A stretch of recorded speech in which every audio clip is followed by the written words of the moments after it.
what ifs. You get a lot this question when you get together with barbecue friends and people say, well, what if I want to get started in real estate investing, but what if? So here I wanted to talk about some of the what ifs that you might experience when you're starting your real estate investing journey and why they have never held me back.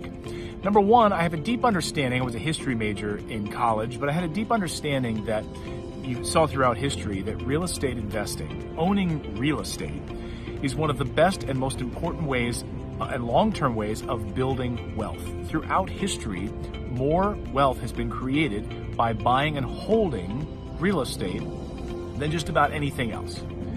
And so when you look at the three types of currencies that exist, when we think about God's money, people's money, government's money, God's money is real estate. It's land. It's not going anywhere. It's gold. It's silver. People's money, Bitcoin, right? Cryptocurrency.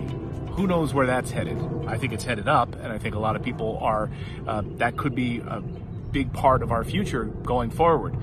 But right now, it's new.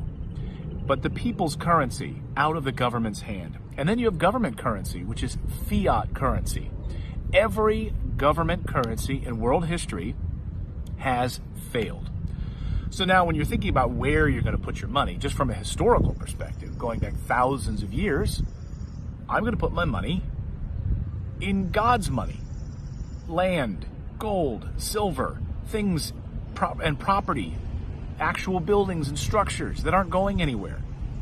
So just from a historical perspective, we're starting there. And then the what ifs start to come in. So some of the what ifs that you might encounter along the way or might be holding you back from getting started on your journey to financial freedom.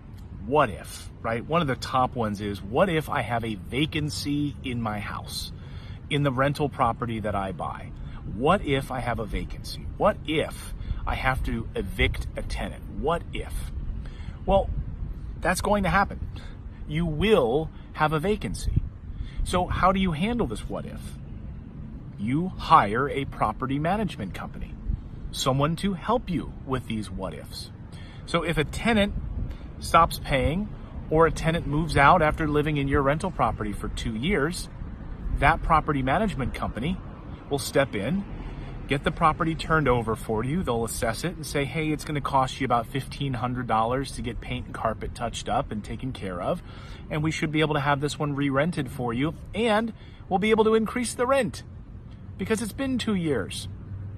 And there's an incredible demand for affordable housing in this country.